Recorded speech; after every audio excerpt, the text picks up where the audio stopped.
Nakaupo ako sa tapat ng salamin, hinahawakan ng maikli at gupit-gupit kong buhok. Pinagmasdan ko si Lito at Marjorie na kasalukuyang nakaposas habang isinasakay sa patrol car.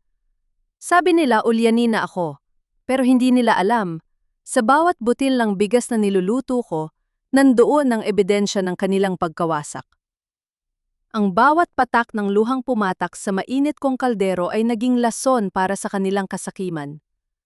Akala nila ay tapos na ang kwento ng isang matandang tinderang lugaw, pero dito pa lang, nagsisimula ang aking panininggil. Oy matanda! Magnanakaw ka? Ibalik mo ang singsing ko! Huwag mong idaan sa paglulugaw ang pagnanakaw mo. Ang matinis na sigaw ni Marjorie ay parang isang matalim na kutsil o nahumiwa sa katahimikan ng umaga sa tapat ng Davao Regional Medical Center.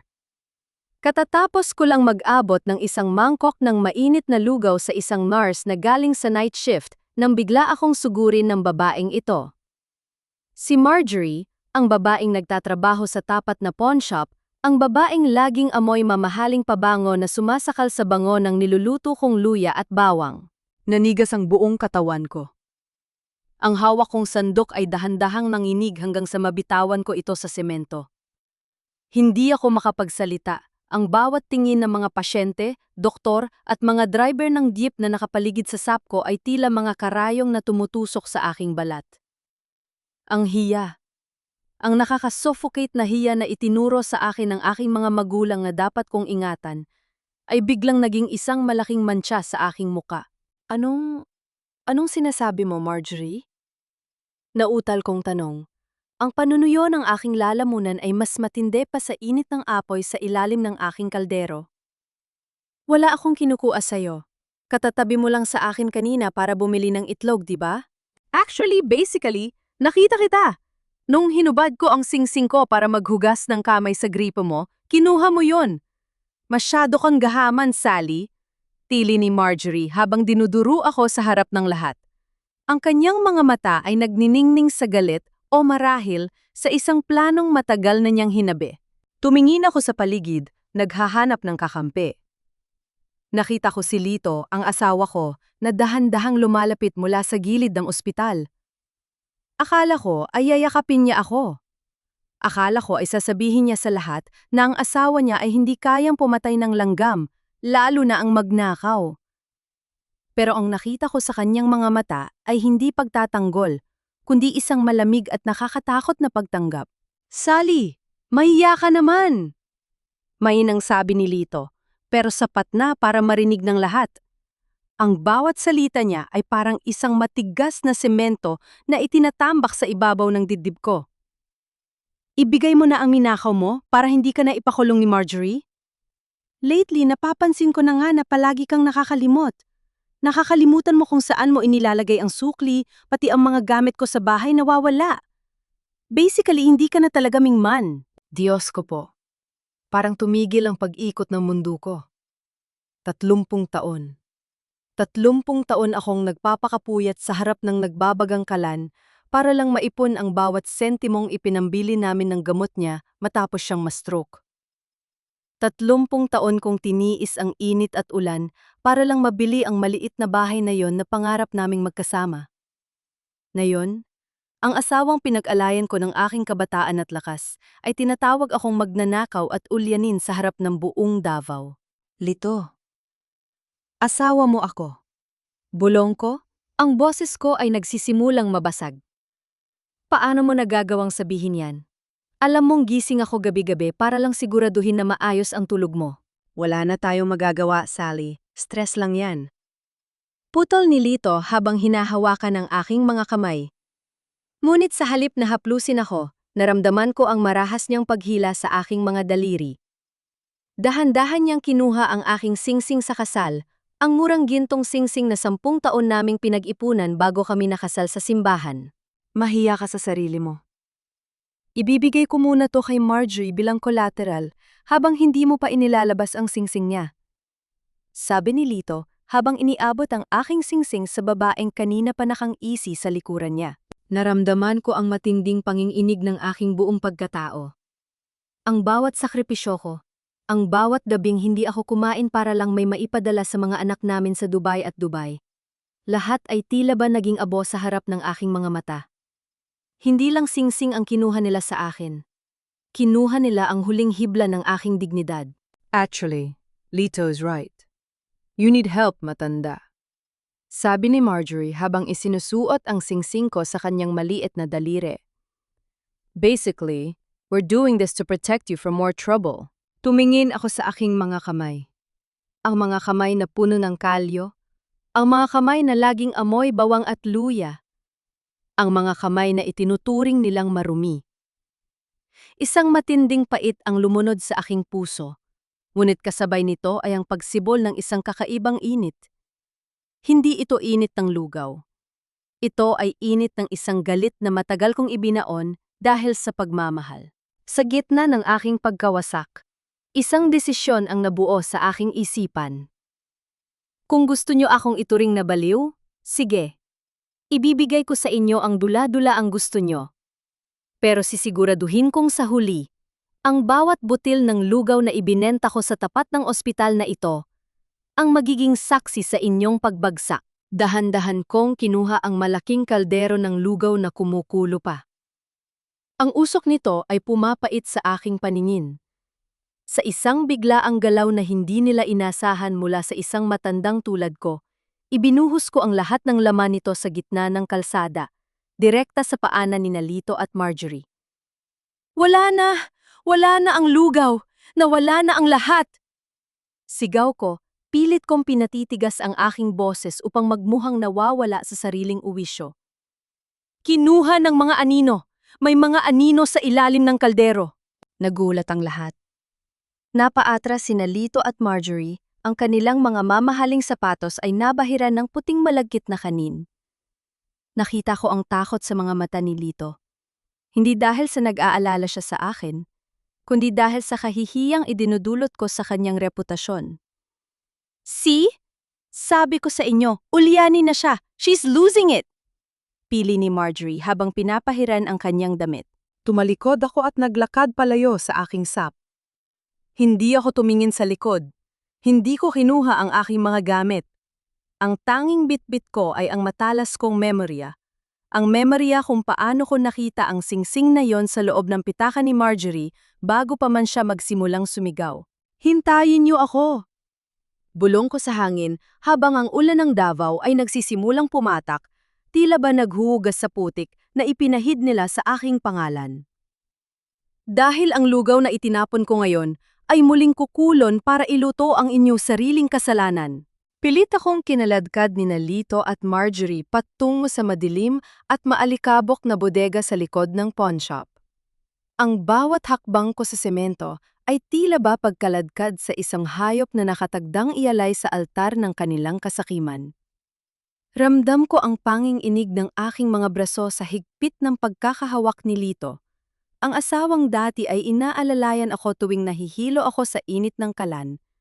Nayon ay siya pang tumutulong upang ikulong ako sa dilim. Pumasok ka rito, matanda! Basically, you're making a scene sa labas. Nakakahiya ka na talaga! Bulyaw ni Marjorie habang marahas akong itinutulak paupo sa isang lumang silyang kahoy. Sumunod si Aling Cora, ang pinsan ni Lito na matagal nang inggit sa maliit maping bahay. May dala siyang isang dambuhalang gunting na kinakalawang. Ang kislap ng bakal nito sa ilalim ng malamlam na bumbilya ay tila babanta ng isang malupit na hatol. Lito! Ano ba ito? Bitawan niyo ako! Pakiusap ko. Pilit kong pinapanatili ang imahe ng isang taong naguguluhan. May mga anino sa pader, Lito. Sabi nila, ang singsing? Ang singsing ay nading ahas. Actually, Lito, tignan mo siya. She's really gone, sabi ni Marjorie habang binubuksan ang isang folder sa lamesa. Kailangan nating mapirmahan ng authorization to sell ngayong gabi habang hindi pa siya tuluyang nawawala sa huwisyo. Kapag nakuha natin ang pirma niya, basically the house is ours. Lumapit sa akin si Lito. Ang amoy ng gamot na binibili ko para sa kanya ay humahalo sa amoy ng alak na hininga niya. Sally, makinig ka. Pirmahan mo na to para hindi ka na mahirapan. Dadalhin ka namin sa isang facility sa Cebu kung saan may mga nurse na mag-aalaga sa'yo. Basically, you're a danger to yourself and the community. Isipin mo ang mga anak natin, ayaw mo namang magkaroon sila ng inang kriminal, di ba? Tiningnan ko ang mga mata ni Lito. Walang kahit katiting na pag-ibig na natira. Ang nakikita ko na lang ay ang isang lalaking dang ibaon ng kanyang asawa para sa isang batang babaeng, ang tanging puhunan ay ang kanyang ganda at panlilinlang. Hindi ko pipirmahan yan. Bulong ko, ang boses ko ay nagsisimulang mabasag. Ang bahay, para yung sa retirement natin. Para yung sa mga anak natin kapag umuwi sila mula sa Dubai. Matigas talaga ang ulo mo, sigaw ni Aling Cora. Masyado ka mapagmataas, Sally. Akala mo kung sino kang banal dahil lang sa paglulugaw mo? Basically, you need to be humbled. Sa isang mabilis na galaw na hindi ko napagandaan, hinawakan ni Lito ang aking dalawang kamay at itinali ang mga ito sa likod ng silya gamit ang isang plastic na PC. Pumunta si Marjorie sa likuran ko at marahas na hinablot ang aking mahabang buhok. Ang buhok na 40 taon kong inalagaan dahil sabi ni Lito noon, ito ang pinakamagandang hiyas ko. Naramdaman ko ang lamig ng bakal ng gunting sa aking batok. Bawat tunog ng pagputol ng talim sa aking puting buhok ay tila ba pagpunit sa bawat taon ng aking sakripisyo. Ramdam ko ang pagbagsak ng mga hibla ng aking pagkatao sa aking balikat patungo sa maduming sahig. Hindi ako sumigaw. Hindi ako nagmakaawa. Hinayaan ko ang bawat piraso ng aking buhok na magsilbing bilang ng bawat kasalanan nila. Ang bawat gupit ay parang isang panunumpa sa aking sarili. Na sa bawat luhang pumapatak na yon, may katumbas na pait na aanihin nila balang araw. Ayan. Basically, you look like the crazy woman you are. Tawa ni Marjorie habang ipinapakita sa akin ang mga tumpok ng puting buhok sa sahig. Ito ay parang mga talulot ng patay na bulaklak sa gitna ng sementeryo. Gupit-gupit na ang dangal mo, Sally, just like your mind. Iniwan nila akong nakatali sa dilim. Isinara nila ang pinto at narinig ko ang tunog ng kandado mula sa labas. Katahimikan. Isang nakakabinging katahimikan na tila ba yumayakap sa aking pagkawasak. Dahan-dahan akong tumingin sa isang basag na salamin sa tapat ko. Nakita ko ang aking sarili, maikli ang buhok, gulo-gulo, at puno ng uling mula sa kusina. Mukha nga akong baliw, mukha akong taong wala nang babalikan. Ngunit sa likod ng aking mga mata, ang apoy ng katotohanan ay lalong nag-aalab. Hindi nila nakuha ang aking memorya. Naalala ko ang bawat detalye ng invoice na nakita ko sa bag ni Marjorie kanina. Isang resibo ng property appraisal na may petsa ang bago pa man ako akusahan ng pagnanakaw. Gupitin niyo man ang buhok ko, bulong ko sa madilim na silid. Pero hindi niyo mapuputol ang katarumang paparating. Ang ulyani na sinasabi niyo ay siya palang susulat ng inyong huling hantungan. Naramdaman ko ang pagluwag ng tali sa aking kamay. Alam ko ang bawat buhol ng pising ito. Ako ang nagturo kay Lito kung paano magtali ng mga sako ng bigas noon. Sa bawat segundong lumilipas, ang bawat hibla ng aking galit ay nagiging isang matibay na plano. Maya-maya, tumunog ang aking lumang cellphone sa loob ng aking tagong bulsa sa ilalim ng duster. Isang mensahe mula sa aking anak na si Gina sa Dubai. Ma, bakit tumatawag si Papa? Sabi niya isinugod ka raw sa psychiatric ward? Ma, anong nangyayari? Akala ko ba ayos lang kayo? Nanginig ang aking labi. Maging ang mga anak ko, pilit na nilalason ni Lito. Pero sa halip na sumagot, mabilis kong kinuhaan ng litrato ang aking gupit-gupit na buhok at ang itinali kong mga kamay sa dilim. Ito na ang unang reseta ng katotohanan. Nanatili akong nakaupo sa madilim na sulok ng bodega. Ang bawat hininga ko ay may kasamang amoy ng alikabok at kalawang. Ang hapdi sa aking anit ay tila ba paalala ng bawat hibla ng buhok na nawala sa akin. Pero mas mahapdi ang tunog ng cellphone na muling nag-vibrate sa aking bulsa. Isang video call mula kay Junior, ang panganay ko na 10 taon na sa Dubai. Pinindot ko ang answer na may nang inginig na kamay, umaasam marinig ang boses ng kalinga. Ngunit ang bumungad sa screen ay ang galit na mukha ng aking anak. Ma, Ano ba tong ginagawa nyo? Bulyaw ni Junior. Ang background ng kanyang kwarto sa Dubai ay marangya, malayo sa tagaktak ng pawis ko sa tapat ng kaldero. Actually, tumawag si Papa sa akin, umiiyak. Sinasabi mo raw na magnanakaw si Marjorie? Nakakahiya, Ma. Basically, everyone in the barangay is talking about your mental condition. Junior, anak, tignan mo ang mukha ko, tignan mo ang buhok ko. Pakiusap ko, pilit pong itinatapat ang screen sa aking gupit-gupit na ulo. Sinaktan nila ako, anak. Ikinulong nila ako rito dahil ayokong ibenta ang bahay natin. Ma, stop the drama! Singit naman ni Gina na nasa kabilang linya rin ng group call. Papa sent us the video of you throwing the lugaw in the street. You looked insane, Ma. Honestly, baka nga may tama na kayo sa isip dahil sa pagod. Sabi ni Papa, Marjorie is just trying to help. Bakit pa ang hirap mong pasunurin? We need the money for the investment na sinasabi ni Papa. Naramdaman ko ang suvut benchong. Ang mga salitang binitawan nila ay mas matalas pa sa gunting ni Marjorie.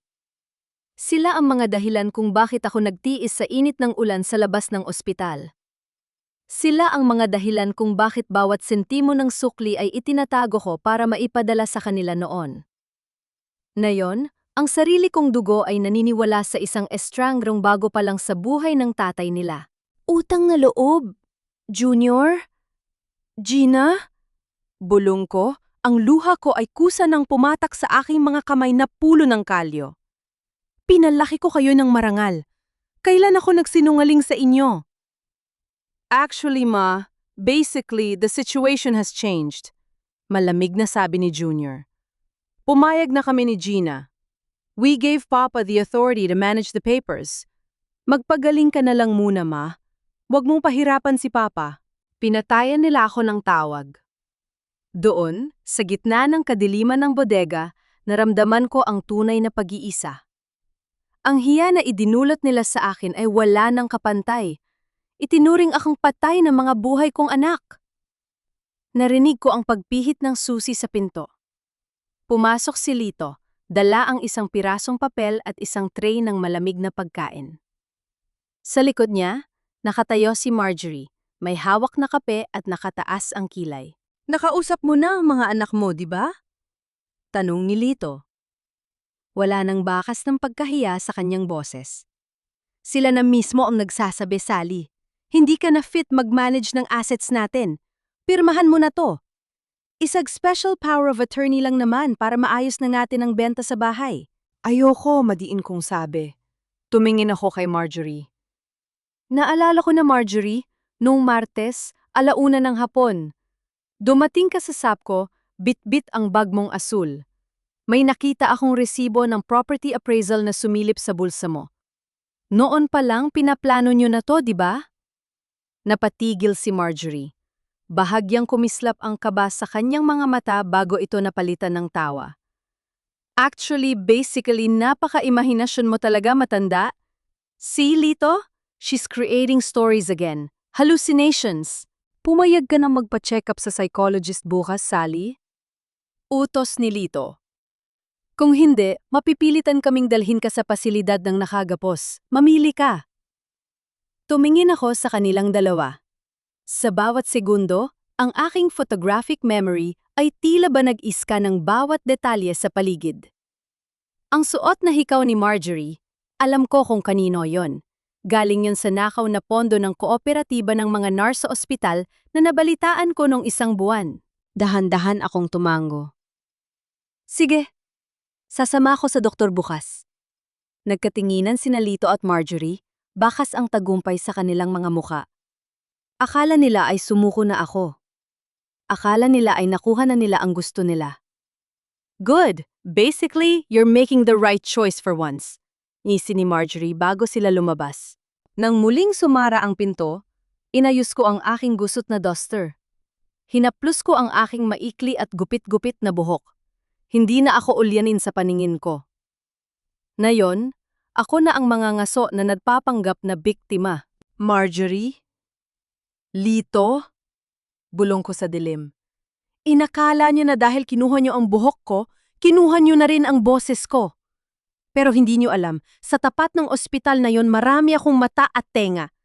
At bukas, sisiguraduhin kong ang check-up na gusto nyo ay magiging huling pagsusuri sa inyong mga kasalanan. Kinuha ko ang aking cellphone at nag-text sa kaisa-isang taong alam kong may utang na loob sa akin, si Dr. Ares, ang doktor na 5 taon kong pinakain ng libreng lugaw noong siya ay nag-aaral pa. Ares, kailangan ko ng tulong mo. Basically, kailangan nating operahan ng isang malaking kasinungalingan. Maaga pa lang, kinalagkad na ako ni Nalito at Marjorie patungo sa Davao Regional Medical Center. Suot ko ang isang lumang panuelo o bandana upang itago ang gupit-gupit at kahiyahiyang hitsura ng aking buhok. Sa bawat hakbang ko sa pasilyo ng ospital, nararamdaman ko ang mga mata ng mga nurse at doktor. Ang mga taong dati ay binabati ako ng may ngiti habang kumakain ng aking lugaw, na yon ay may bakas ng awa at pagtataka sa kanilang mga tingin. Actually, Lito, we should be fast. Maraming client sa pawn shop mamaya. Bulong ni Marjorie habang hila-hila ang braso ko na tila ba ako ay isang paslit na nawawala. Basically, once the doctor signs the certification, we can head straight to the bank. Oo, Marjorie, konti na lang, sagot ni Lito, ni hindi niya ako magawang tingnan. Ang asawa ko, na dating sumasandal sa balikat ko tuwing nanghihina siya, na yon ay tila ba diring-diri na madampi ang balat niya sa akin. Pagpasok namin sa klinik, bumungad sa amin si Dr. Aris. Nakasuot siya ng kanyang malinis na puting coat. Pagkakita niya sa akin, sandali siyang natigilan. Nakita ko ang gulat sa kanyang mga mata nang mapansin ang maikli kong buhok sa ilalim ng bandana, pero mabilis niyang binawi ang kanyang ekspresyon. Dr. Aris, basically, we're here for my wife's evaluation. Panimula ni Lito. Lately, she's been throwing tantrums, stealing things, and throwing lugaw in the street. I think she needs to be institutionalized. Umupo ako sa silya, nakayuko, at nagsimulang paglaruan ang mga butones ng aking duster. Ang bigas. Kailangang hugasan ng 3 beses. Baka may mga anino. Bulong ko, pilit kong ginagaya ang boses ng isang taong wala na sa huwisyo. I see. Mahinahong, sabi ni Dr. Ares. Tumingin siya kina Lito at Marjorie. Actually, I need to talk to the patient alone for the initial assessment. Standard protocol. Basically, kailangan kong makita kung paano siya mag-respond ang walang pressure mula sa pamilya. But doctor, protesta ni Marjorie. Don't worry, Miss Marjorie. Safe siya rito. Putol ni Ares ng may autoridad. Nang sumara ang pinto at kaming dalawa na lang ang naiwan, biglang tumayo ng tuwid si Dr. Ares. Lumapit siya sa akin at hinawakan ng aking mga kamay. Nanay Sally, anong ginawa nila sa inyo? Bakit kupit-kupit ang buhok nyo? Ibinaba ko ang aking bandana. Ang mga luha na kanina ko pa pinipigilan ay dahan-dahang pumatak. Hindi dahil sa baliw ako, kundi dahil sa wakas. May isang taong nakakita sa akin bilang tao. Aris? Anak? Pinalalabas nilang ulyanin ako para makuha ang bahay. Ninakaw ni Marjorie ang sarili niyang singsing at ibinintang sa akin. Basically, I suspected something was wrong nang tumawag sa akin si Lito kahapon. Sabi ni Ares habang mabilis na may tinitingnan sa kanyang computer. Nanay Sally, may nalaman ako. Nung nakaraang buwan, dinala rito ni Marjorie si Lito para sa isang special check-up. Pinilit nilang kumuha ng clearance na nagsasabing si Lito ay 100% mentally fit para pumirma ng mga legal documents, kahit na alam nating may residual effects pa ang stroke niya sa memorya. Ibig sabihin, alam nila na kailangan nilang patunayan na fit siya, habang ako naman ang gagawing baliw. Tanong ko. Exactly. But here's the catch. Bulong ni Aris habang iniikot ang monitor sa harap ko. I checked Lito's latest MRI results na ginawa nila sa ibang lab. Nanay, Lito is perfectly fine. Ang panginginig ng kamay niya, ang pagkalimot niya, isang malaking acting lang yon para hindi niyo mapansin na kumikilos na siya sa likod niyo. Ginamit niya ang sakit niya para kumuha ng awa sa inyo at sa mga anak niyo. Nalamig ang buong pagkatao ko. Ang asawa ko, Ginamit ang sariling kapansanan para lokohin ako? Ang bawat gabing hindi ako natulog para bantayan siya, ang bawat subo ko sa kanya ng pagkain, lahat yun ay pinagtatawanan niya lang sa loob-loob niya? At may isa pa, Nanay Sally? Dagdag ni Ares. Inabot niya sa akin ang isang maliit na piraso ng papel. Kagabi, uminom ang asawa ko sa bar sa tapat. Nakita niya roon si Marjorie. May kausap na lalaki. May ipinakita silang papel. Isang deed of sale para sa bahay niyo. Ang nakalagay na buyer, hindi investor. Ang nakalagay na buyer ay ang kapatid ni Marjorie.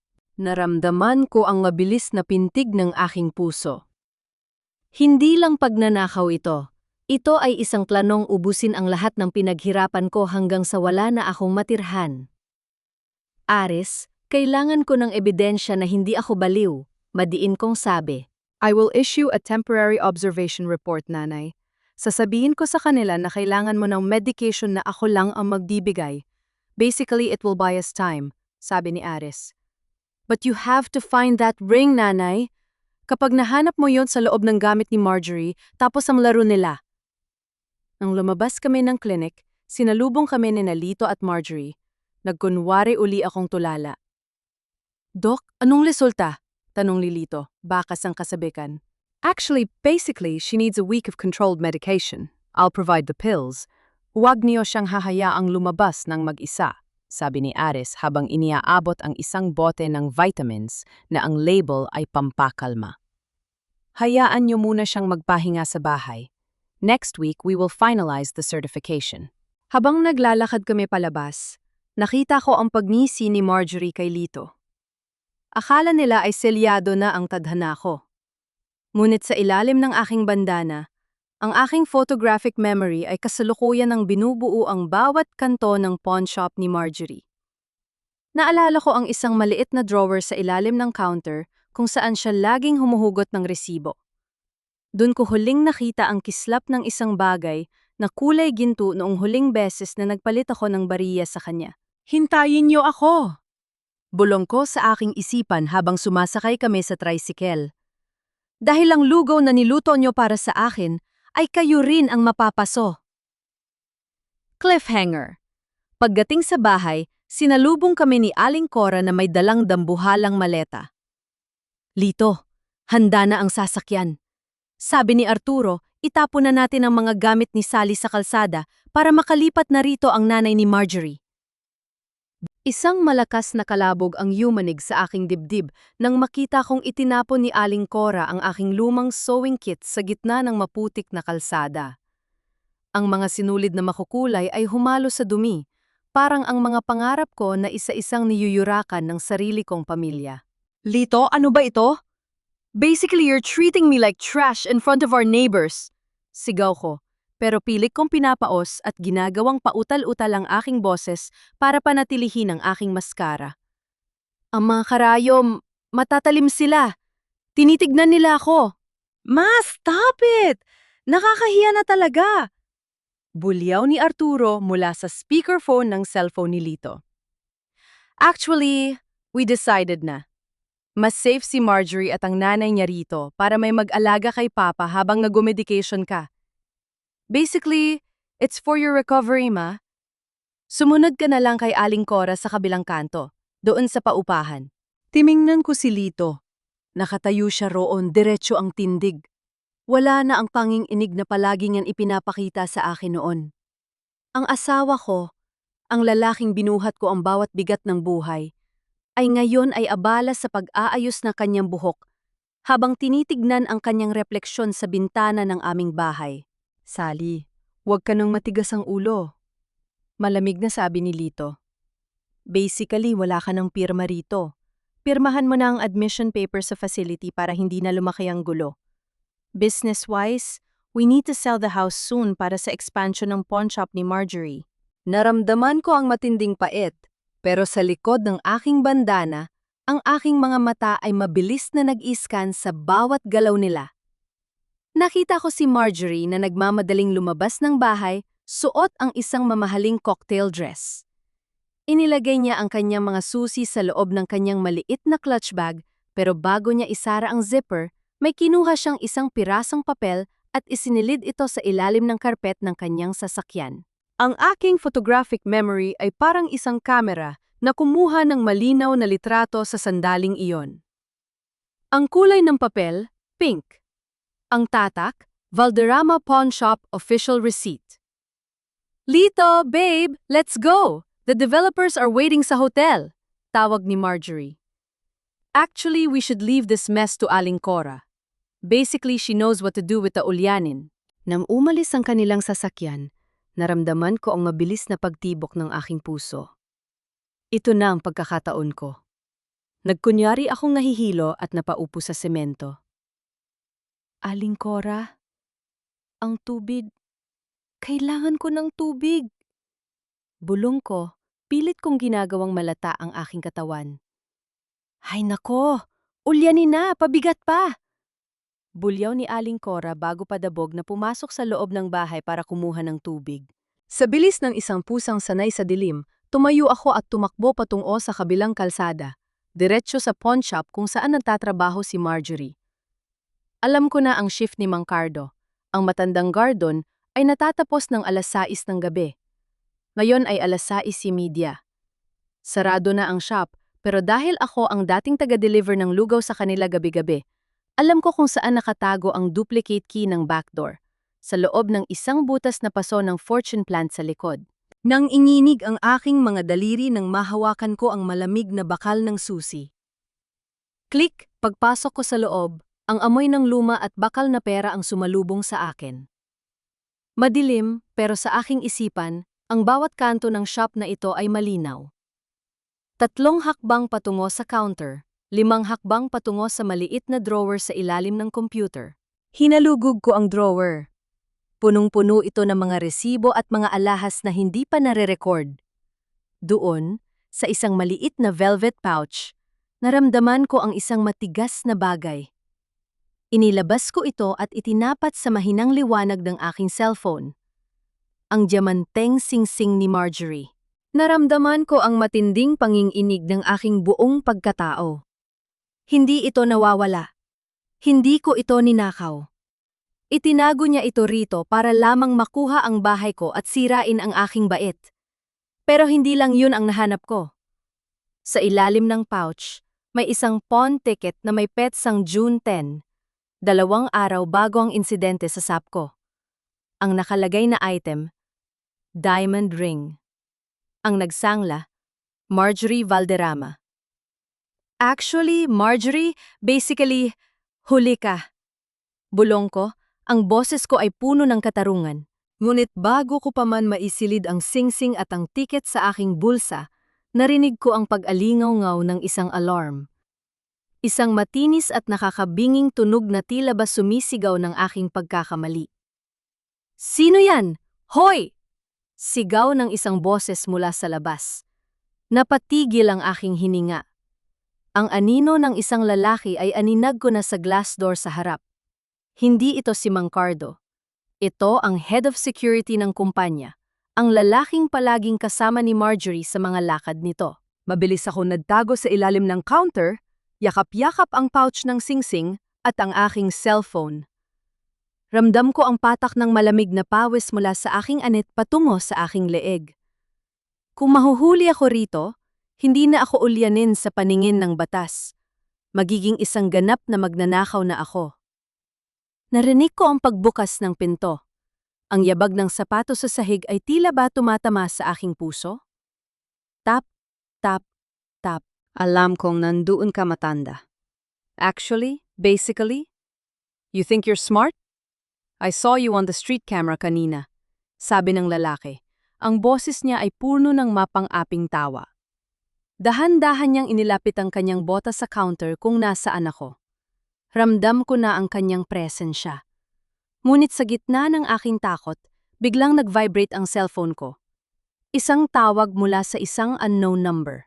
Nanay Sally, don't move. I'm outside with the police. Keep the evidence. Boses iyon ni Dr. Ares sa isang text message na biglang lumitaw sa screen ko. Ngunit ang hindi ko inaasahan ay ang susunod na mangyayari.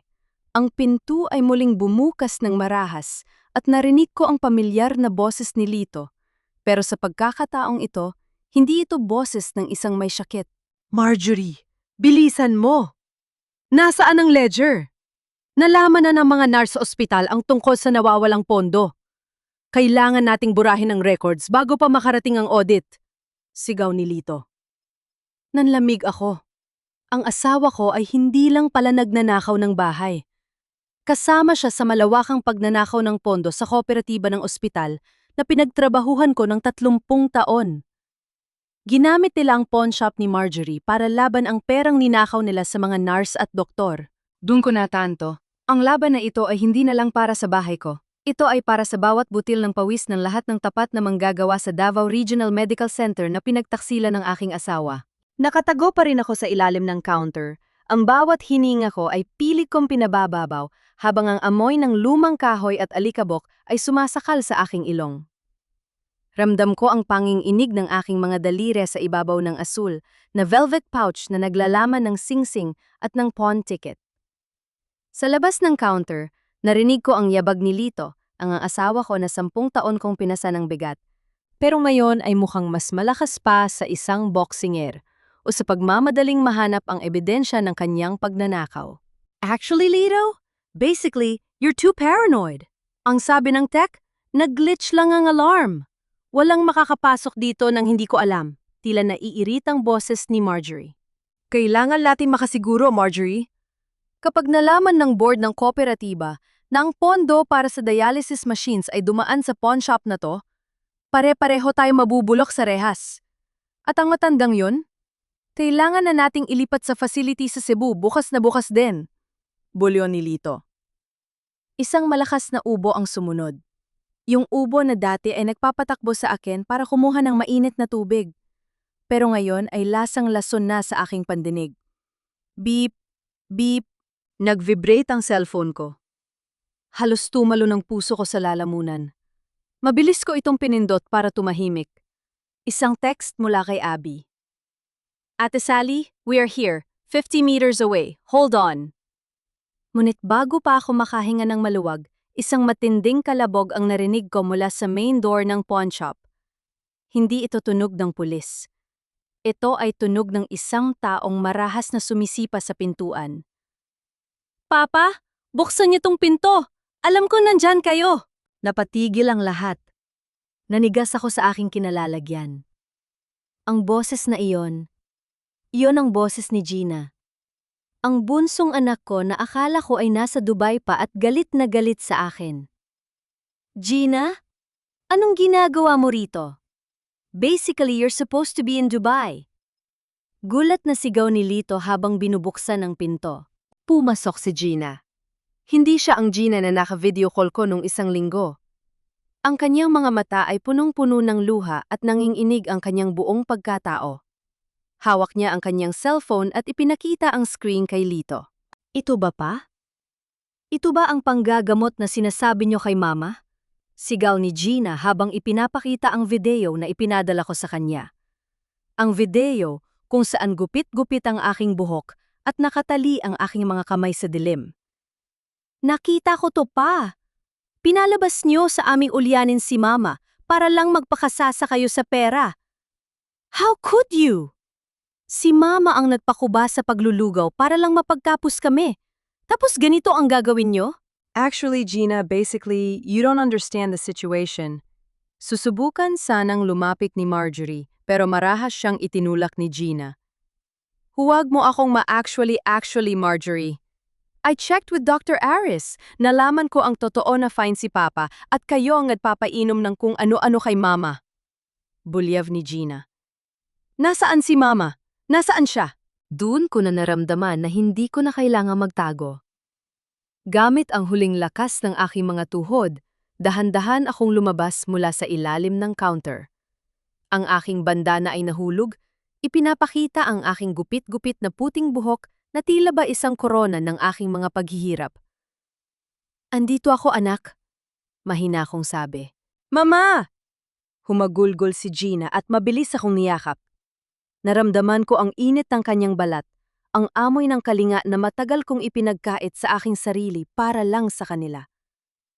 Ma, patawarin niyo po ako. Naniwala ako sa kanila. Naging bulag ako. Tumingin ako kay Lito at Marjorie. Ang kanilang mga mukha ay maskara na ng purong takot. Isang malakas na busina ng sasakyan ng pulis ang umalingaw-ngaw sa labas, kasunod ang pagpasok ni Ate Abby at Dr. Aris. Actually, Lito, basically the evaluation is over. Malamig na sabi ni Dr. Aris habang iniaabot ang isang folder sa mga pulis. Ang asawa mo ay hindi kailanman nawala sa huwisyo, pero ang mga records ng kooperatiba, yon ang kailangang suriin. Inilabas ko mula sa aking bulsa ang asul na pouch at ang pawn ticket. Inilapag ko ito sa ibabaw ng glass counter nang may matatag na kamay. Heto ang singsing na sinasabi mong ninakaw ko, Marjorie. Sabi ko habang tinititigan siya ng diretso sa mata. At heto ang ticket na nagpapatunay na ikaw mismo ang nagsangla nito 2 araw bago mo ako ipahiya sa palengke. Basically, you planned your own robbery to steal my life. Nanlamig si Marjorie. Napasanda siya sa pader habang si Lito ay tuluyan ng napaluhod sa sahig, pilit na humahawak sa laylayan ng duster ko. Sally, pakiusap, para sa mga anak natin. Tinitigang ko ang lalaking pinangakuan ko ng habambuhay sa harap ng altar. Ang bawat butil ng bawang na binalatan ko para sa kanya ay tila ba nagkaroon ng lasa ng lason sa aking dila? Ang mga anak natin, Lito, ay narito na para saksihan ang katarungan. Sabi ko habang inaalalayan ako ni Gina na tumayo ng tuwid. Hindi ako ulyanin, Lito. At hinding-hindi ako magiging gan sa sarili kong tahanan. Tapos na ang lugaw na luto sa kasinungalingan. Oras na para kayo naman ang mapaso. Cliffhanger. Habang kinukuha ng mga pulis ang ledger sa vault, biglang tumunog ang telepono ni Marjorie. Isang text message na nabasa ni Abby ng malakas. The buyer is here. Prepare the transfer papers for the house. We need to sign before the audit team arrives. Tumingin ako kay Abby at kay Gina. Ang huling labanan ay hindi dito sa pawn shop magtatapos. Ito ay magtatapos sa mismong bahay na pinagtrabahuhan ko ng 30 taon. Habang tinatahak namin ang daan pabalik sa aming bahay, nakatitig lang ako sa aking mga palad sa ilalim ng malamlam na ilaw ng loob ng sasakyan. Ang mga kamay na ito ay hindi na makinis. May mga lamat na hindi na kayang burahin ng kahit anong lotion, may mga kalyo na kasing tigas ng semento, at ang mga dulo ng aking daliri ay may mga itim na mansa, ang permanenteng marka ng libu-libong butil ng bawang na binalatan ko gabi-gabi habang ang buong mundo ay natutulog. Ma, okay ka lang ba? Malapit na tayo. Bulong ni Gina habang mahigpit na nakahawak sa pang-ininig kong kamay. Actually, Gina, your mother is just tired of her own games. Singhal ni Marjorie mula sa upuan sa likod habang binabantayan siya ng isang pulis. Kahit huli na, ang bagsik sa boses niya ay tila balason na pilit pa ring kumakapit. Basically, kahit anong gawin nyo, pirmado na ni Lito ang mga papeles. The buyer is waiting. You are just wasting everyone's time. Hindi ko siya sinagot. Tumingin ako kay Lito na nakaupo sa kabilang tabi, nakayuko at hindi makatingin sa amin. Sa bawat buntong hininga niya, nararamdaman ko ang pag-alingaw-ngaw ng 30 taon naming pagsasama. 30 taon na itinapon niya para lang sa isang mas batang katawan at sa pangakong marangyang buhay na hindi naman kanya. Pagdating namin sa tapat ng aming bahay, tumambad sa amin ang isang puting SUV. Nakatayo sa tapat ng gate si Arturo, ang panganay ko, kasama ang isang lalaking nakabarong, ang developer. Ma! Finally! Bakit kasama niyo ang mga pulis? Gulat na tanong ni Arturo. Lumapit siya sa amin, bit-bit ang isang makapal na folder. Actually, Ma, basically, kailangan mo na lang pirmahan ang witness line dito. Everything is ready. Ang pera, papasok na sa account ni Papa bukas. We can finally move you to a better place. Dahan-dahan akong bumaba ng sasakyan. Inalis ko ang aking bandana, hinayaan kong humampas ang malamig na hangin ng Baguio sa aking gupit-gupit na buhok. Naglakad ako patungo sa gitna ng aming bakuran, Ang bakurang ako mismo ang nag-landscape gamit ang mga halamang, hiningi ko lang sa mga suki ko sa palengke. Arturo, alam mo ba kung magkano ang halaga ng bawat tisa ng bahay na ito? Mahina kong tanong. Ang boses ko ay kalmado, pero may bigat na tila ba nang gagaling sa kailaliman ng lupa. Ma? What are you talking about? Business-wise, tumataas ang value ng property, ang halaga ng bahay na ito. Putol ko sa kanya habang itinataas ko ang aking mga kamay sa tapat ng mukha niya. Ay hindi nasusukat sa appraisal ng kumpanya ni Marjorie. Ang bawat semento rito, Arturo, ay katumbas ng 10 sako ng bawang na binalatan ko sa gitna ng puyat. Ang bubong na tinitingnan mo? Yan ang bunga ng bawat mangkok ng lugaw na ibinenta ko sa tapat ng ospital habang pilit kong tinitiis ang ulan para lang may maipadala akong tuition nyo sa Manila. Tumingin ako sa developer na ngayon ay tila naguguluhan. Sir, ang asawa ko ay may sakit o yun ang pinaniwala niya sa akin. Pero sa loob ng 10 taon, habang ako ay nagpapakubas sa pagtatrabaho, siya ay kasalukuyan ang nagpaplano ng pagtataksil kasama ang babaeng ito. Itinuro ko si Marjorie. Actually, basically, ang titulong hawak niyo ngayon ay nakuha sa pamamagitan ng panlolo ko. Ginamit nila ang aking pirma habang ako ay pinapainom ng mga gamot na pinalalabas na vitamins, pero pampatulog pala. Ikinulong nila ako sa bodega. Ginupit nila ang buhok ko para lang makuha ang gusto nila. Is this the kind of transaction you want to be part of? Namutla ang developer. Mabilis niyang binitawan ng folder. Wait, I was told na ang asawa mo ang sole owner at ikaw ay under medical guardianship ni Arturo. Actually, basically, that's a lie. Sigaw ni Gina, lumapit siya at iniharap ang kanyang cellphone sa developer. I have the video records. I have the statement mula kay Dr. Aris. My father is not fit to manage anything dahil siya mismo ang kasabwat sa pagnanakaw ng pondo sa Hospital Cooperative. Arturo, paano mo nagawa ito sa nanay mo? Tanong ni Abby habang inilalabas ang mga dokumento ng NBI. Basically, you conspired with Marjorie to defraud your own mother. At ang perang pambayad sa loan sharks mo sa Manila? Galingin sa mortgage na pilit niyo ring kinuha sa bahay na to. Napaupo si Arturo sa semento, tila ba nawala ng lahat ng lakas. Ang maskara niya ng pagiging practical son ay tuluyan ng nadurog. Humarap ako kay Lito. Lumapit ako sa kanya ng dahan-dahan. Kinuha ko ang kanyang kamay.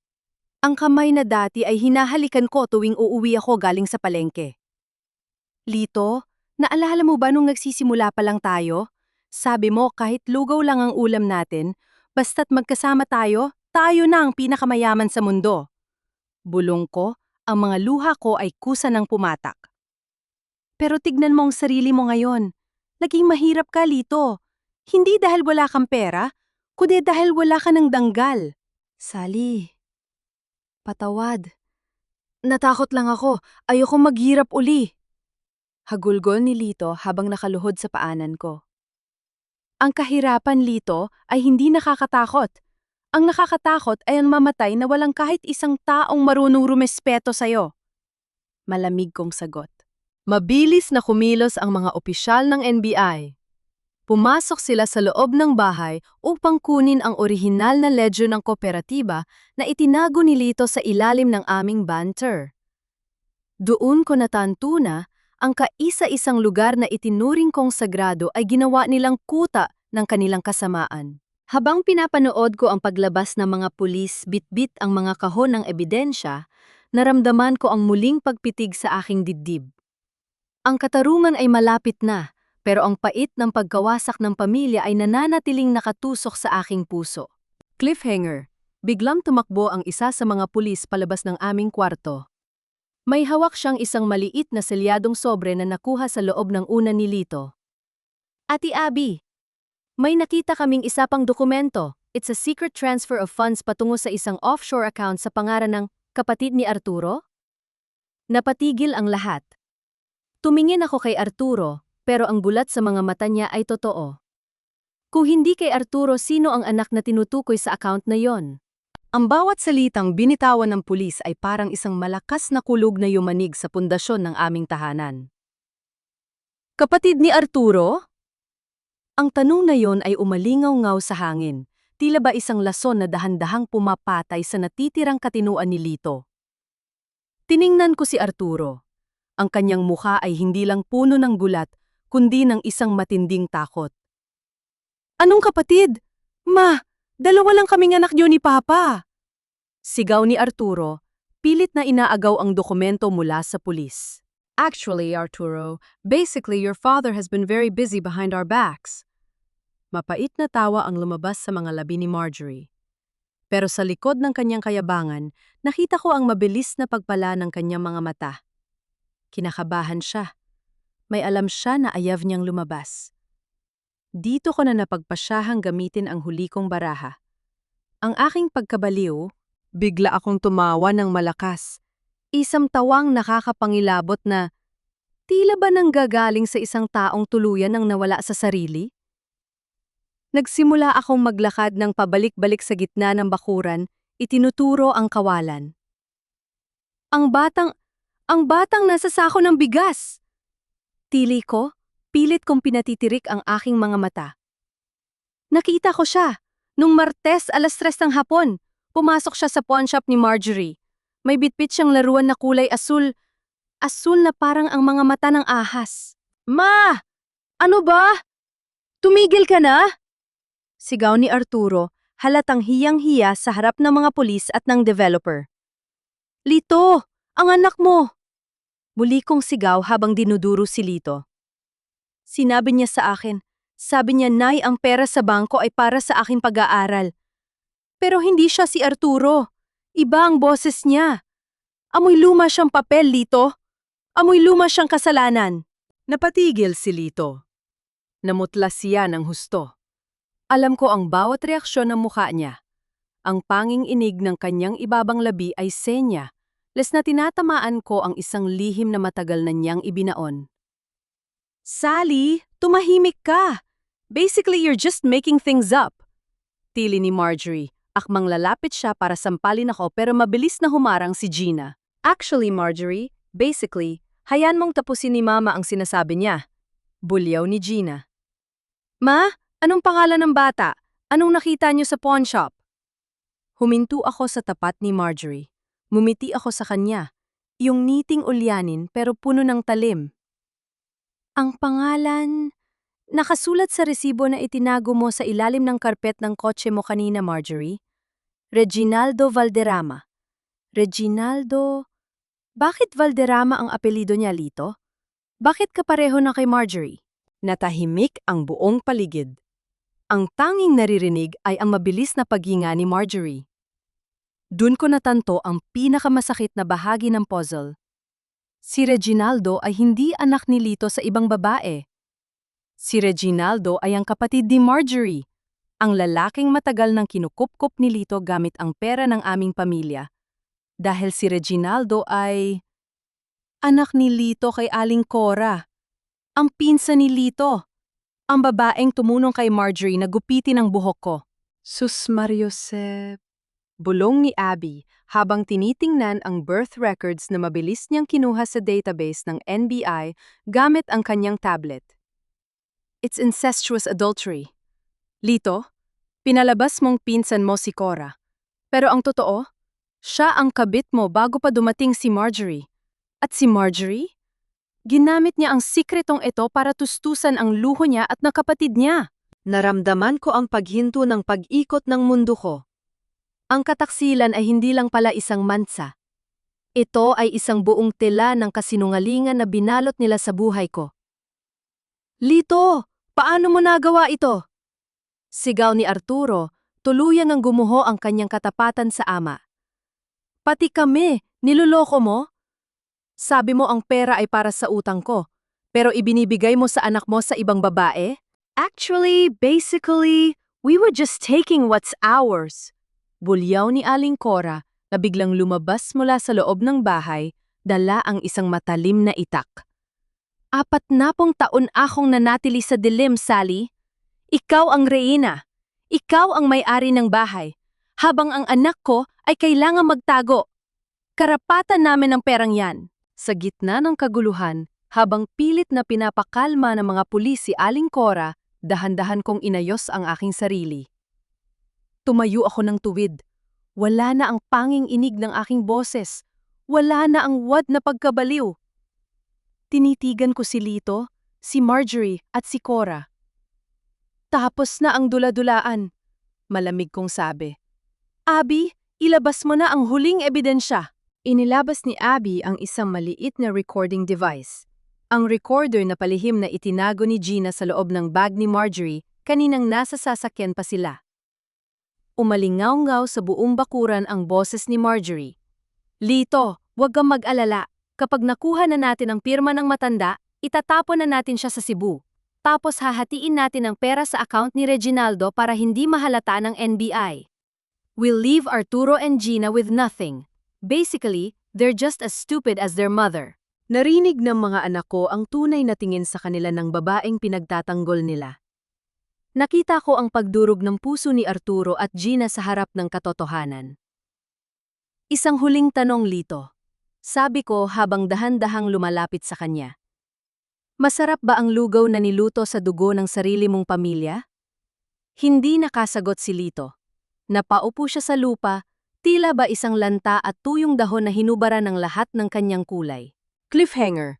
Habang kinakaladkad ng mga pulis si Marjorie at Cora, isang itim na van ang biglang huminto sa tapat ng aming gate. Isang lalaking nakasuot ng uniforme ng ospital ang bumaba, hingal na hingal. Ati Abby, Dr. Aris, may emergency sa ospital. Ang mga nurse, nagsasagawa na ng walkout. Nalaman na nila ang tungkol sa ninakaw na retirement fund. Naramdaman ko ang matinding kaba. Ang katarungan ay hindi lang para sa akin, ito ay para sa buong bayan. At sisiguraduhin kong walang butil ng bigas ang maiiwang marumi. Ang ingay ng mga busina at sigawan ng mga nurse sa tapat ng Davao Regional Medical Center ay tila ba isang dambuhalang alon na sumasalubong sa aming pagdating. Nakatayo ang daan-daang staff ng ospital, bit-bit ang mga placard na gawa sa karton ng mga gamot. Hustisya para sa aming pawis! Nasaan ang retirement fund namin? Nang bumaba ako ng sasakyan kasama si Abby at Gina, tumahimik ang paligid. Ang aking maikli at gupit-gupit na buhok ay hinahampas ng hangin, ngunit hindi na ako yumuyukod. Ramdam ko ang bawat tingin ng mga taong dati ay pinapakain ko ng lugaw, mga nurse na inalagaan ko ang mga tiyan tuwing gabi, mga doktor na tinulungan ko sa barya. Ayan si Nanay Sally, bulong ng isang head nurse. Sabi ni Dr. Aris, siya ang nakahanap ng ledger. Sa isang sulok ng parking lot, nakita ko si Marjorie. Pilit siyang kinakaladkad ng mga pulis patungo sa isang itim na van, pero natpumigla siya. Ang kanyang mamahaling cocktail dress ay punong-puno na ng dumi at ang kanyang mukha ay hindi na mukhang reyena ng pawn shop. Actually, bitawan niyo ako. Hindi niyo alam kung sino ang kinakalaban niyo. Tili ni Marjorie. Pero nang magtama ang aming paningin, bigla siyang tumahimik. Nanliit ang kanyang mga mata. Lumapit ako sa kanya ng dahan-dahan. Bawat hakbang ko sa semento ay tila ba pagbawi sa bawat taon ng aking pagpapakababa. Marjorie, bakit? Mahina akong tanong. Bakit kailangang pati ang retirement fund ng mga taong ito nakawin mo? Hindi pa ba sapat ang bahay ko? Tumawa si Marjorie, isang tawang puno ng pait at desperasyon. Bakit? Basically because the world is cruel, Sally. Alam mo ba kung anong pakiramdam na maging mahirap sa Davao? Nung 18 taon ako, isang matandang gaya mo ang nagnakaw ng lahat ng naipon ng nanay ko para sa pag-aaral ko. I promised myself, hinding-hindi na ako magiging biktima. I will be the one holding the scale. Naramdaman ko ang isang matinding habag sa kanya. Ang kasamaan niya ay hindi lang basta kasakiman, ito ay isang sugat na nagnanaknak at naging lason. Pero sa mundong ito, ang sugat mo ay hindi kailanman magiging lisensya para sugatan ng iba. You chose to be the monster you hated, Marjorie. Malamig na sabi ni Abby habang inilalabas ang warrant mula sa NBI. Basically, hindi lang qualified theft ang kaso mo. Corporate fraud, falsification, and syndicated estafa. Wala nang best lawyers ang makakapagligtas sa'yo. Humarap ako sa mga nurse at staff ng ospital. Itinaas ko ang aking mga kamay. Ang mga kamay na puno ng kalyo at amoy bawang. Narito ang ledger. Nahanap natin ang records ng bawat sentimong idinaan nila sa pawnshop. Hindi mawawala ang pagod nyo. Isang malakas na palakpakan ang umalingaw-ngaw sa buong ospital. Doon ko naramdaman ang tunay na gantimpala ng pagtitiis. Ang utang na loob ng buong komunidad ang naging sandata ko para hiyain ang mga mapang-ape. Lumingon ako sa kabilang sasakyan kung nasaan si Lito. Nakaapo siya sa loob, nakapusas, nakatitig sa bintana. Ang asawa ko na inakala niyang mas matalino siya sa akin dahil lang sa ako ay isang tindera. Lito! Tawag ko. Lumingon siya. Ang kanyang mga mata ay punong-puno ng kahihiyan. Sally? Patawad. Nabulag ako. Basically, I was weak. Actually, Lito, hindi ka naging mahina. Madiin kong sabi. Naging masama ka. Pinili mong ituring na gan ang asawa mong nagbuwis ng buhay para sa'yo. Huwag kang humingi ng tawad sa akin. Humingi ka ng tawad sa mga anak mo na itinuring mong tanga sa harap ng ibang babae. Napanood ko kung paano isara ang pinto ng van ng pulis. Isang tunog ng bakal na naghihiwalay sa aking nakaraan at sa aking bukas. Ngunit sa gitna ng selebrasyon, biglang lumapit sa akin si Arturo. Hawak niya ang kanyang ulo, mukhang litong-lito. Basically, we have a problem. I called the lawyer for the house transfer. Sabi niya may isa pa raw pumirma sa mortgage nung isang gabi. Si Reginaldo, ang anak ni Aling Cora. He's claiming the house is his as the rightful heir of Papa's hidden assets. Nanigas ang aking buong pagkatao. Ang laro ay hindi pa tapos. Si Reginaldo, ang anino na kailanman ay hindi ko nakita, ay kasalukuyan na palang nasa loob ng aming bahay, dala ang isang itak at ang galit ng isang anak na itinago sa dilim. Cliffhanger. Ma, nandun si Aling Cora at Reginaldo! Sigaw ni Gina habang tinitingnan ang security camera ng bahay namin sa kanyang phone. Sinasunog bila ang mga gamit natin sa sala. Ma, kailangan makarating tayo dun bago pa maging abo ang lahat. Great, mabilis ang takbo ng sasakyan ni Abby patungo sa aming subdivision. Pero sa bawat segundo ng pag-andar nito, tila ba mas mabilis ang pintig ng puso ko. Sa malayo pa lang, tanaw ko na ang itim na usok na pumapaybabaw sa langit ng Davao, isang usok na amoy sunog na tela, lumang kahoy, at ang bawat piraso ng buhay na pinaghirapan ko sa loob ng 30 taon. Bilisan mo, Abby! Ang bahay ko! Sigaw ko, pilit kong nilalabanan ang panginginig ng aking buong katawan. Pagdating namin, ang gate ng aming bahay ay nakabukas ng malawak. Sa gitna ng garden na ako mismo ang nag-alaga, nakatayo si Aling Cora. May hawak siyang bote ng gaas, ang kanyang mukha ay punong-puno ng pait at wad na tagumpay. Sa tabi niya ay isang lalaking nasa edad 20, si Reginaldo. Hawak nito ang isang matalim na itak habang marahas na itinatapon sa labas ng pintuan ang aming mga kagamitan. Cora! Itigil mo yan! Sigaw ko habang bumababa ng sasakyan. Muntik na akong matumbas sa panghihina, pero mabilis akong inalalaya ni Gina at Arturo. Actually, Sally, basically, hindi na ito sayo. Bulyaw ni Aling Cora habang tumatawa ng malakas, isang tawang puno ng lason. Reginaldo is a Ramos. He is Lito's first son. Karapatan niya ang bahay na to. Kung hindi niyo ibibigay ang titulo, sisiguraduhin kong walang matitirang kahit isang tisa rito. Naramdaman ko ang matinding init na nanggagaling sa loob ng sala. Nakita ko ang aming wedding photo, ang litratong kaisa-isang alaala ng aming kabataan na dahan-dahang nilalamon ng apoy sa gitna ng sahig. Tayong dalawa ang nagbayad ng bahay na ito, ma? Sigaw ni Arturo. Pilit niyang sinusugod ang kapatid niya sa labas, pero hinarangan siya ng itak ni Reginaldo. Huwag kang lalapit! Sigaw ni Reginaldo. Pinatira niyo kami sa dilim, Pinanood ko ang nanay ko na maging katulong nyo habang ikaw, Arturo, nag-aaral ka sa Manila gamit ang pera na dapat ay para sa akin. Naramdaman ko ang isang matinding habag sa batang nasa harap ko. Si Reginaldo ay biktima rin ng kasakiman ni Lito at Cora. Pinalaki siyang puno ng galit. Pinaniwalang ninakawan siya ng buhay na dapat ay sa kanya. Dahan-dahan akong humakbang palapit sa kanila. Hindi ako natatakot sa itak. Ang takot ko ay mamatay nang hindi na ipapakita sa kanila ang katotohanan. Actually, Reginaldo, basically, your mother lied to you. Mahina pero madiin kong sabi. Ang boses ko ay umalingaw, angaw sa gitna ng ingay ng nagbabagang apoy. Huwag kang maniwala sa ulyanin na yan, tili ni Cora. Hindi ako ulyanin, Cora. At alam mo yan? Tinitigan ko siya ng diretso sa mga mata. Naalala ko ang petsa nung binili namin ng lupang ito. September 24, 1995. Naalala ko ang bawat sako ng bawang na binalatan ko para makabuo ng down payment. At higit sa lahat, naalala ko ang araw na isinilang ka, Reginaldo. Napatigil ang binata. Ang kanyang kamay na humahawak sa itak ay bahagyang nanginig. Isinilang ka noong December 15, 1997. Pagpapatuloy ko habang unti-unting lumalapit.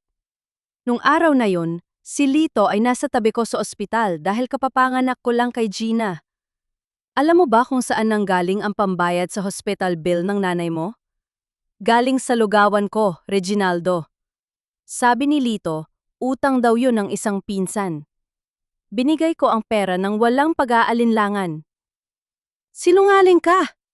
Sigaw ni Cora, pero bakas ang kaba sa kanyang boses. Abby, ilabas mo ang resibo. Utos ko. Inilabas ni Abby ang isang digitized copy ng orihinal na kasunduan ng lupa na nakuha niya mula sa archives. Reginaldo, tignan mo ang dokumentong ito. Ang bahay na ito ay binili gamit ang exclusive funds ni Salvacion Ramos bago pa man kayo ipanganak. Sa batas, basically, this property is not part of Lito's estate. It is hers and hers alone. Basically, wala kang karapatan dito kahit ikaw pa ang panganay na anak. Nanlamig si Reginaldo. Dahan-dahang ibinaba ang kanyang itak. Lumingon siya sa kanyang nanay na ngayon ay pilit na nagsisindi ng panibagong mitsa. Lahat ng galit mo, Reginaldo, ay itinanim ng nanay mo para makuha ang perang hindi niya pinagtrabahuhan. Sabi ko habang hinahawakan ng kanyang balikat. Look at the fire, son. Sinusunog niyo ang tanging lugar na handa sa nakitang patuluyin kung naging tapat lang kayo. Biglang bumukas ang mga sirena ng bumbero at pulis sa labas ng gate. Mabilis na kumilos ang mga awtoridad upang apulahin ang apoy at arestuhin si Aling Cora at Reginaldo. Habang kinakaladkad sila palabas, napaupo ako sa damuhan hapong-hapo. Tiningnan ko ang aking bahay. Maitim ang mga pader, basag ang mga bintana, at ang amoy ng usok ay nananatili. Pero sa gitna ng mga abo, nakita ko si Gina at Arturo na nagtutulungan upang ilabas ang mga natitirang kagamitang hindi nadamay. Ma, we're here.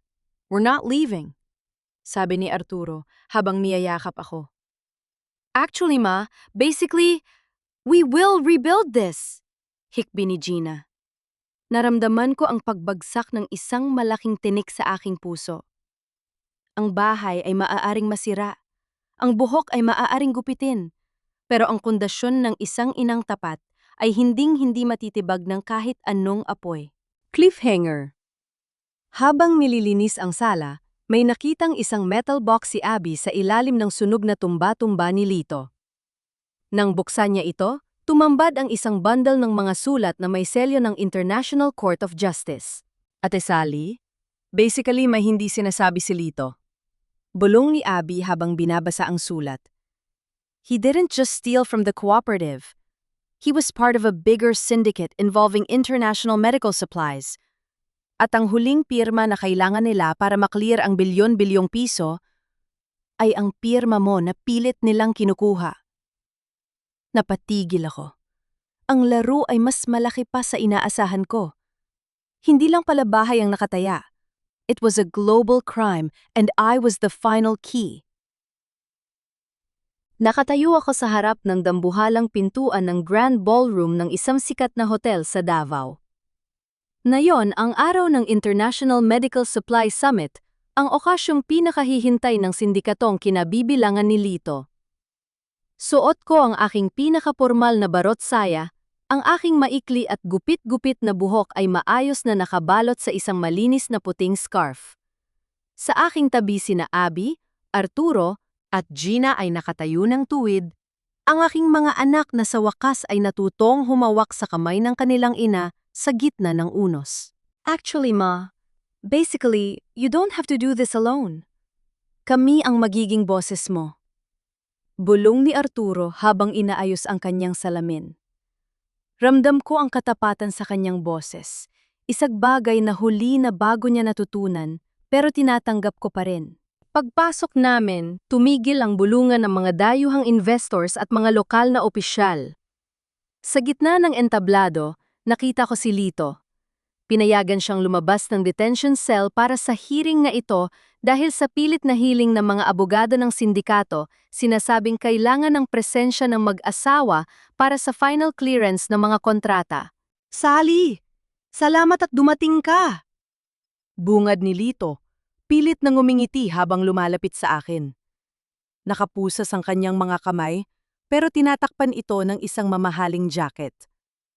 Actually, basically, pirma mo na lang ang kulang. Kapag natapos ito, mababayaran ang lahat ng utang natin. Makakabili tayo ng mansyon sa Cebu. Para sa mga anak natin to, Sally. Tinitigan ko si Lito. Sa likod niya, nakita ko ang mga kinatawan ng sindikato na tila ba mga buitreng naghihintay ng kanilang biktima.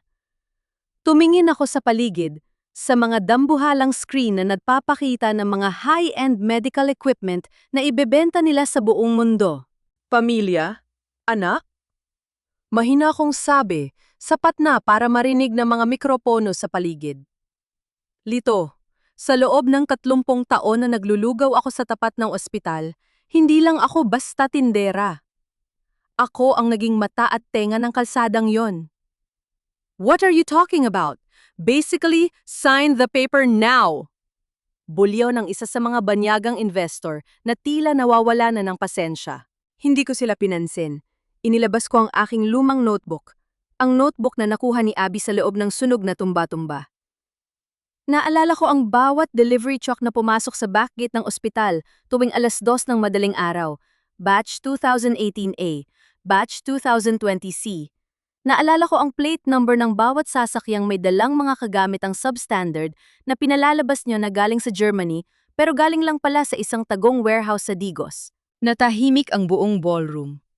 Ang aking photographic memory ay nagsimulang maglabas ng bawat serya ng numero, bawat petsa, at bawat pangalan ng mga peking kumpanya na nakita ko sa mga resibong sadyang itinapon ni Marjorie sa aking basurahan noon. Actually, basically, that's impossible. Paano maaalala ng isang matandang ulyanin ang lahat ng yan? Sigaw ni Lito, tuluyan na siyang nawala ng katinuan sa takot. Dahil ang bawat butil ng lugaw na ibinenta ko, Lito, ay may kasamang panalangin para sa mga pasyente.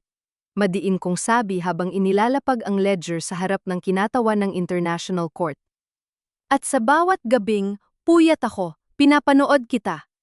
Pinapanood ko kung paano mo ibenta ang danggal mo sa halaga ng mga alahas ni Marjorie. Sa sandaling iyon, dinala ni Dr. Aris ang isang grupo ng mga nurse at doktor na biktima ng pagnanakaw ng retirement fund.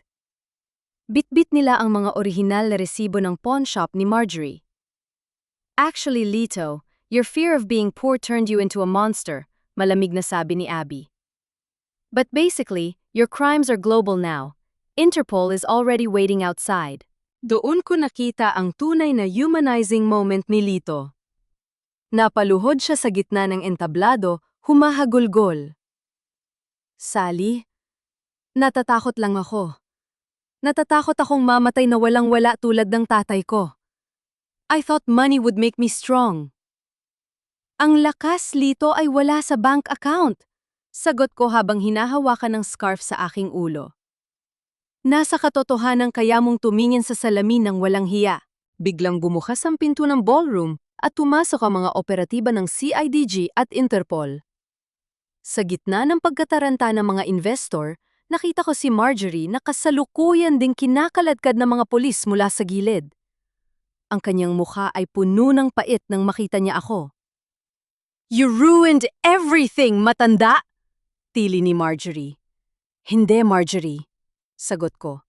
"Tinapos ko lang ang dumi na kayo mismo ang nagsimula." Napanood ko kung paano lagyan ng posas ang asawa ko sa huling pagkakataon. Walang saya sa aking puso. Tanging isang malalim na pakiramdam ng paglaya. Ang bawat lamat sa aking kamay, ang bawat hibla ng aking gupit na buhok, ay tila ba nagkaroon ng gintong ningning sa ilalim ng mga spotlight. Cliffhanger. Habang inilalayo si Lito, huminto siya sa tapat ko at bumulong ng isang bagay na nagpatigil sa pintig ng puso ko. "Sally, check the bottom of the lugaw cart. May isa pa akong itinago. Something that will change Gina's life forever." Napatingin ako kay Gina. May isa pa bang sikretong hindi namin alam? Isang taon ang mabilis na lumipas. Ang simoy ng hangin sa tapat ng Davao Regional Medical Center ay hindi na amoy usok o pait ng kahapon. Amoy na ito ng sariwang luya, bawang at ang nakakagutom na bangunang lugaw na dahan-dahang kumukulo sa isang dambuhalang kaldero. Nakatayo ako sa harap ng aking bagong kainan, ang kalinga ni Nanay Sally, isang maayos at malinis na pwesto kung saan ang mga nurse, doktor, at lalo na ang mga pamilya ng mga pasyenteng walang pambili ng pagkain ay malayang kumakain. Hinaplos ko ang aking buhok. Maikli pa rin ito, hanggang balikat pa lang, pero hindi ko na kailangang itago sa ilalim ng bandana. Ang bawat hibla nito ay simbolo ng aking muling pagsilang. Nabalik ang aking alaala sa araw na binalikan namin ni Gina ang lumang karito ng lugaw matapos ang hatol sa korte. Ang karito na naging saksi sa 30 taon kong pagpapakuba. Sa ilalim ng makapal na kahoy sa bandang sahig nito, nahanap namin ang isang kalawanging metal box na tinutukoy ni Lito. Nanginginig ang mga kamay ni Gina nang buksan niya iyon. Sa loob, walang ginto o dambuhalang pera. Ang nandoon ay isang lumang insurance policy at isang bankbook na nakapangalan kay Gina. May kalakip itong liham na may petsang 25 taon na ang nakakalipas. Noong isilang si Gina, para sa pag-aaral ng aking prinsesa. Ang nakasulat sa nanginginig na sulat kamay ni Lito. Doon namin nalaman na bago pa nabulag si Lito ng takot sa kahirapan at ng lason ni Marjorie, nangarap din siyang maging mabiluting ama.